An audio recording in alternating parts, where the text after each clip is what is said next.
here with Dian Mullis. Mullis. With Pro Concrete Countertops.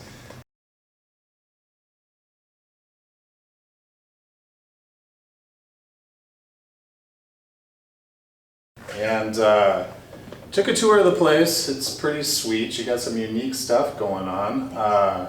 It's amazing of the different things that you can do with concrete.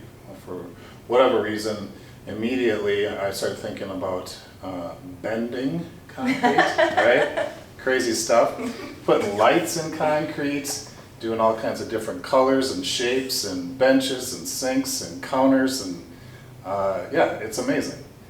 So let's start back to little Dian, living up north, up by the Canadian border, right?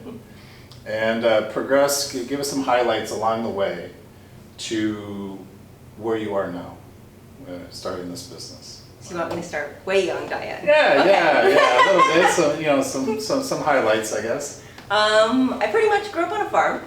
I'm the youngest of 3 girls. I was supposed to be Dave.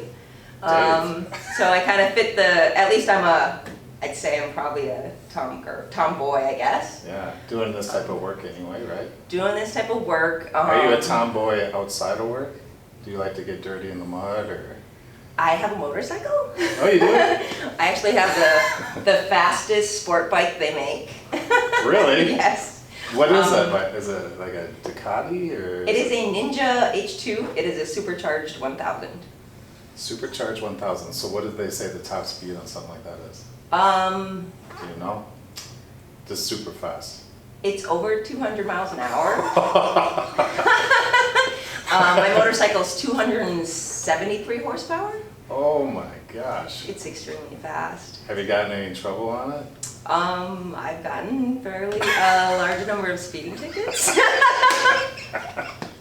I've been really good though. I haven't gotten one for over a year, so I'm. Oh, congratulations! Yeah, awesome. You know, growing up, I loved sport bikes in high school and when they first came out, and I don't know, my mom wasn't having it, and but my friend Brady, shout out to Brady Brower, he let me drive his CBR 600 all the time, and I got pulled over. And I had a permit for a sport bike, but I didn't have the full endorsement. But my permit was expired, right? Speeding, I'm not gonna say how fast, I was going real fast. The tabs were expired, no eye protection. The title of the bike wasn't transferred to his name yet. Oh jeez. It was like 5-6 violations in one stop, but it all turned out okay. Did he let you go? Well, he gave me a ticket, and the date on the ticket, it looked like I was supposed to appear at court on the 29th, but his writing, which it should have been the 24th, but the 9 looked like a 4, so I showed up 5 days late, right? Everything that can go wrong did for you that time. Right, and it worked in my favor though, so I showed him, and I'm like, look at the date, and what does that look like to you, a 4 or a 9? Okay, you're right. So they went back and talked to the prosecutor or whatever, and then came back 10-15 minutes later, and the clerk was like, okay, how about this? $50 court fine and no same or similars for the next 6 or 9 months. I forget what it was, and I'm like, deal. Right, why would you say no to that? Right, yeah, it turned out okay. All right, so you're a tomboy, you grew up on the farm, your name should be Dave, and you drive a rocket for a motorcycle. Right, yeah. All right, yeah. So I was pretty good in math. And my older sister was PSEO in Minnesota, so you can go to college the last 2 years of your high school. Oh, okay. So she did 1 year, and that kind of inspired me to do it myself. So my last 2 years of high school, I actually went full time to Bemidji State, which was 2 hours away from where I grew up. So I had to live in the dorms when I was 16. Wow, what was that like? It was fun. It was a lot of fun. I imagine. Yeah, but I loved math. I didn't know what I was going to do with it, I just loved math. And my parents owned a restaurant for like a year, and there were some Bosch engineers that I think they still go up north and test brakes up there. Okay. And they were in the restaurant one day and were talking to my dad, and they said, hey, your daughter's really good at math, why doesn't she be an engineer? I'm like, sure, what else? I mean, I didn't know what I was going to do, so I thought, okay, I'll do that. And then they even suggested what college I go to. So about what age are you now? Would you say were you 16, 18 at this time? Yeah, I was Yeah, 16. 16 at this time, okay, got it. All right, so they suggested you go to become an engineer, and they suggested a college. Mm-hmm. Did you take them up on their suggestion? Absolutely. Yeah? I applied to 3 different colleges. I didn't want to take my SATs because I had transfer credits. So some colleges will take you without taking your SAT or ACT scores. Okay. So I was like, I want to go to a school so I don't have to take this test, you know? Yeah. And one of the schools was the college that they suggested, which is General Motors Institute in Flint, Michigan. Oh, And no, the water seemed fine when I was it there. wasn't brown? No, not that I remember, so. So you went and lived in Flint for what, 4 years? It was a 5-year school. 5 years? I graduated early, about 6 months early, and then I graduated with 2 degrees. Wow, So I got my applied mathematics degree and my mechanical engineering degree. wow. The great part of that school is every other 3 months you work for a company, and every other 3 months you go to school. Yeah, so you're always getting this real life, hands-on experience as you're going through school. And I would assume it makes school more interesting because you learn something, you apply something. You learn something, you apply something. There's probably less of a burnout rate going through school that way. That's a great idea. And so you enjoyed the college experience? Yeah, it was fun. Yeah.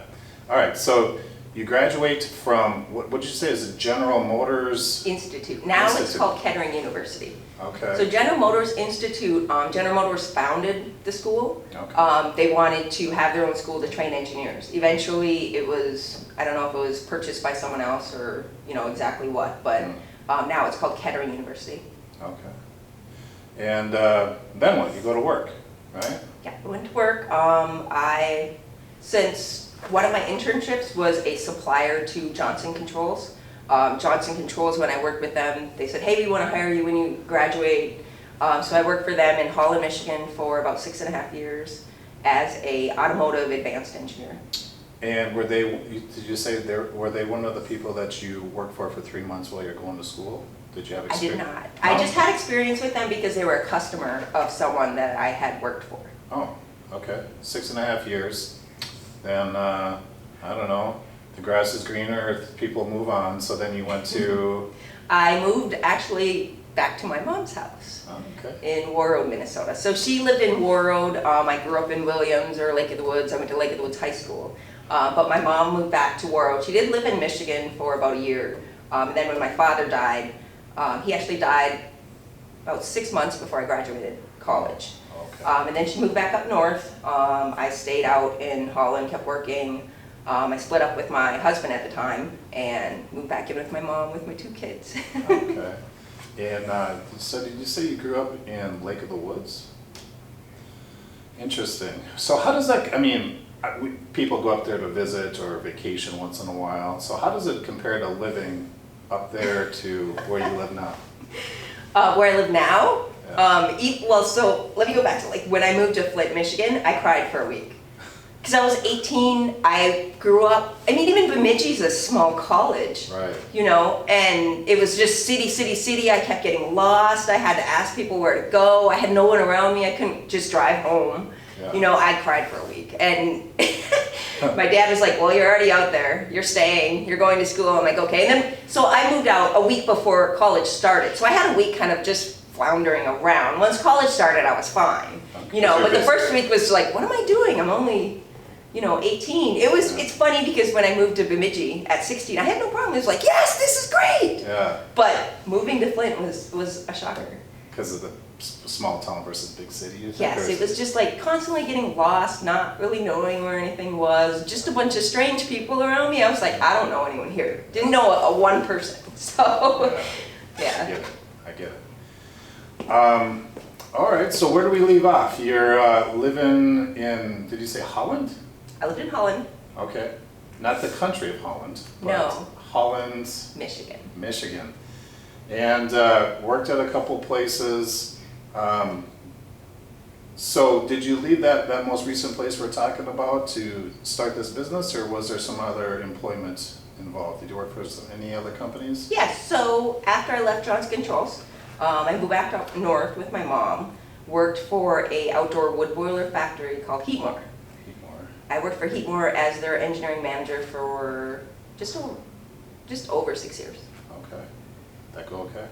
Yeah, it was great. Yeah. Heatmore, it's so funny moving from the city to back up north in the middle of nowhere. You're like, I gotta really stock up on paper towels and toilet paper now. I just can't get them like right away. You know? Yeah, you can't run down the street. Exactly. I mean, you can, but then you gotta pay twice as much. And just, you know, I grew up in a small town. I love this small town feel because you can go to the grocery store or a kids event or school and you know everyone. Sure. And you spend a lot of time talking to them. It's a lot of fun living in a small town. Personally, I think so. But it was different at first, you know. And Heatmore was a small company. It was 2 owners. One of the owners founded it. But they were a lot of fun. Yeah, it was an interesting industry. Yeah, yeah. Okay, what's after Heatmore? Then what? After Heatmore, I quit Heatmore. I moved down here.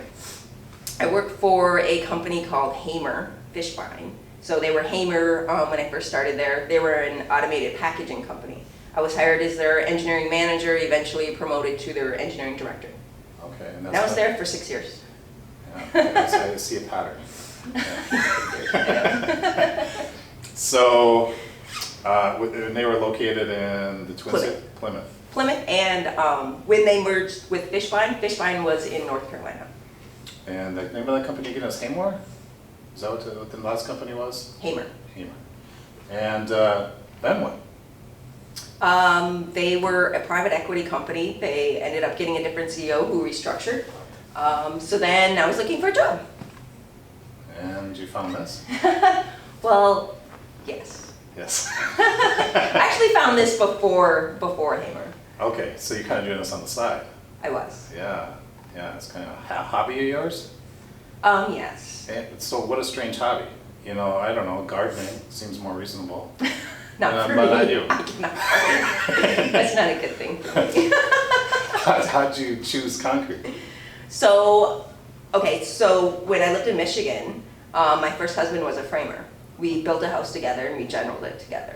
When I moved to Warroad, I built a house by myself. Well, I generaled my own house. Oh, that's cool. And then when I moved down here, I generaled my house again. So I always loved building in the construction industry. Yeah. It's fun to work with my hands and build something. It's fun to have a great idea and say, oh, I can actually make it, and then it looks like what you made. It doesn't just turn out into something that I threw in the garbage. Yeah. So it's a lot of fun. When I built my house here, I was trying to figure out, you know, what am I going to do for my countertops? I didn't want granite. Granite to me is very common. So I just started Googling, finding out, you know, what's out there, what do I think I can make? Yeah. I had custom cabinets in my house, so I spent a lot of money on my kitchen cabinets, and I was very nervous when I first poured my first countertops, but they turned out great. Yeah. They didn't actually turn out the color that I was expecting either, which was a learning experience, but they turned out really nice. I get a lot of compliments on them, so once I learned, hey, I can do this with concrete. Concrete can be anything. It can take the shape of anything you make the mold out of. So I loved it right away. I thought this is something I really want to do more of. Yeah. Was there hesitation about leaving the white collar world and putting your gloves on and getting to work in the construction type industry dominated by men? Oh, since I was an engineer, it was always every industry I've been in has been dominated by men. So that didn't affect you? No, it doesn't bother me at all. How I don't really even think of it. Okay, good. How about leaving that steady paycheck and putting it on the line? Was that a little scary? Yes, definitely. So, I mean, I had always planned to, have my own business doing concrete. It was always just like the push of doing it. Like to take that step and say, okay, I'm not going to do this anymore. I'm going to do this and go forward. Take the risk. Just roll up your sleeves and just do it. Get after it. So what really pushed me is, I had a website. I was doing this part-time. I got to do Kyle Rudolph's Countertops. Yeah. The contractor contacted me completely out of the blue, just got a phone call, said, hey, can you quote some countertops? Sure. Go down there. They sent me the design from the designer. It says Rudolph's house. And I'm like, wait a minute. Is this Kyle Rudolph's house? Like, how cool would that happy. And I've met Kyle from charity events because my daughter has spinal muscular atrophy. So I've seen him at the events, you know, have pictures of him even with my children. So like, this is gonna be awesome. But just that was like, I can do this. I just made countertops. Like, how cool is that? Yeah, that's a boost to your confidence. For Yes, sure. exactly. Yeah. Just a huge push. So that pushed me to start looking for a building. And since I was working in Anoka at the time, I thought, well, I'll look for a building between Anoka and my house, which is in Otsego. So I looked at a building in Ramsey, made an offer on the building. They didn't take it. The same night, my boyfriend found this building that I'm in now on Craigslist and made the offer that night, the same offer that I made the other owner. And this guy took it right away. And he was like excited about my business. That was really cool. He was like, he used to own like a drywall business. He was like, I'm so excited for you. You're gonna do so good. You know, and just that was so cool. So found the building. I got a loan after that. I was still working full time. So I'm like, okay, I'm making plans to, you know, do this full time, maybe, you know, my current full time at, you know, do that and do part time. That's what I was hoping. So take your current full-time job, do that part-time, and then concrete full-time instead. Yeah. That's what I was hoping. Because I mean, I was working until 9, 10 o'clock at night, every night anyway. So I was already doing full-time and then part-time. Yeah, so you know what they say, make a plan, something like, make a plan and God laughs or something like that, right? Is there any truth to that? Yes, I can tell you what my plans were, actually. Yeah. So I had planned on, when I worked at Hamer, I was waiting for an investment to pay out. And that was going to be my plan. My plan was going to take that money, then I'm going to do concrete. I'll have good security, you know, good financial security. Some working capital. Yes, exactly. That did not pan out at all. Well, that's a bummer. Yeah. And, you know, it's kind of a sign that the other place didn't work out, the other location. This one popped up. They took your offer right away. And it's interesting how life leaves these clues, these signs along the way. And you had an interesting story about this little piece of concrete. Care to tell it? So when I was in between looking for jobs, I had spent, well, actually before that. So when I was working at Hamer, I'd always had a plan to do concrete, like I said. So I was looking at this class online that you could take, and you would travel to North Carolina and take a concrete class. Okay. That was so that I could learn glass fiber reinforced concrete. Okay. So I was like, this is the perfect time to take the class. I have the time, I'm not working, Sure. I'm going to go. So I took a 5-day class at Concrete Countertop Institute, North Carolina. At that time, I was still kind of like, do I go back to work as a director of engineering? Should I still find another job like that, or should I try to do concrete? So the very morning of leaving my hotel to go take the class, I kept asking Was it like God. day one of the This class? is very day one. Okay. Very day one. I literally tripped over this piece of concrete. I'm just leaving, I trip, I look down, I see this, I pick it up, and I'm like, what?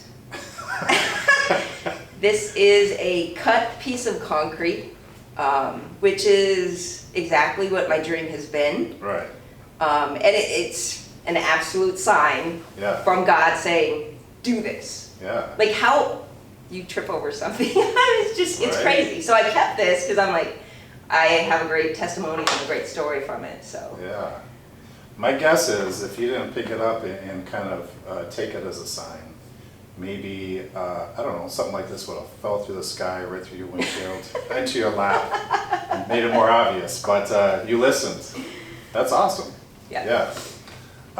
Yeah, and this isn't just a chip off of an old sidewalk type of piece of concrete. Correct. This is very specific to Very, very specific. what you do and what you want to do at the time, and here you are. So let's talk about that. We've got the past, now about the present. Pro Concrete Countertops. Can you talk a little bit about the business, what it is that you do, maybe what makes you a little different than, I don't know, the typical concrete countertop you might see? So a lot of people like DIYers, they'll use like sidewalk concrete, which is cement, aggregate, and then just water basically. So that makes basically your sidewalk concrete, which is fairly inexpensive to buy as a material. Sure. So what I do is glass fiber. So typically in sidewalk concrete, what gives it the strength is the rock or the aggregate in it. We replace that aggregate with glass fibers. Oh. That makes it lighter and stronger. So what I do is different than precast and sidewalk flatwork concrete. So what we do is we can do any color. As you can see, all of that's concrete behind you. We can embed objects. We can be very, very specific in design. If you like a vein that goes from here to here, that's exactly how we can do it. If you said you want that vein to be purple, it can be purple. So it's always custom right now in our current industry of concrete. Yeah, well, that's cool. And are you focused on the typical homeowner or commercial, or is there anything in particular that that you find as a niche yet, or are you just kind of taking it as it comes? So I have two sides to what I want to do with my business. One side is the custom side, which is pretty much all current concrete manufacturers are. They make everything custom. It's one of a kind typically. So that side has potential as far as like, it does for like homeowners, outdoor kitchens, fireplaces, fireplace surrounds, facades like this, signage. There's like, there's an endless amount of things you can do with concrete. Yeah, that's crazy. That's surprising to me. I mean, I always think concrete's something to stand on, you know what I mean? But it goes anywhere. Yeah. So what's the second part? Was that the first part of your business? Yes. So the first part of the business, actually right now it's the first part of the business. It's not my future plans for my business, because that will become the secondary part. But so my primary part and what I plan on doing is engineered concrete. So when you think of some of the big players like Cambria, they're engineered quartz. But they're engineered quartz really to kind of look like marble. What I want to do is engineer concrete to look like anything that I choose. I want to make some abstract art so that you can have a countertop that almost looks like a painting. I want them to be my own designs, something you can't get anywhere, something you can't get with Cambria, something you can't get with granite, something you can't get anywhere. And I want it to be designer and high-end. Sweet. Well, that sounds pretty awesome. That's the future, right? It's my future. Yeah. That's exciting. All right. So who would be buying that? Would that be sold directly to the homeowner consumer, or is that more sold to builders, or who would be buying the future? It will be both. Both. Or all, I should say. Okay. Cambria sells to the public. They're going to be my direct competitor. Okay, awesome. Well, you've led an interesting life, that's for sure. One thing I find unique about your story is not only the rocket on two wheels, but I should have brought it so you could see it. It's a beautiful bike. It really I is. bet it is. But the signs that you've had along the way and the courage that you've had to acknowledge those signs and take the leap. I think that's rare. People don't trust their either faith or their intuition. It could be smacking them in the face or tripping over it in the parking lot, right? But they just see it as a coincidence, right? So I applaud you for acknowledging those things and taking notice for those things, and then also having the courage to act on it. That's pretty awesome. And I think your future's bright. So if somebody wants to get a hold of you and they have questions about concrete, or they have some idea, what's the best way to get a hold of you? Probably my website, because it's easy to remember and all of my contact information is on there. Okay. So it's www.proconcretecountertops.com. So just that right there with the www. I know it's long, but it's easy to say, and easy to remember. I got a long one too, so I get it. Awesome. Well, I appreciate your time, and I think your future's bright, and I wish you all the luck. Thank you. I All right, appreciate it. Thank you.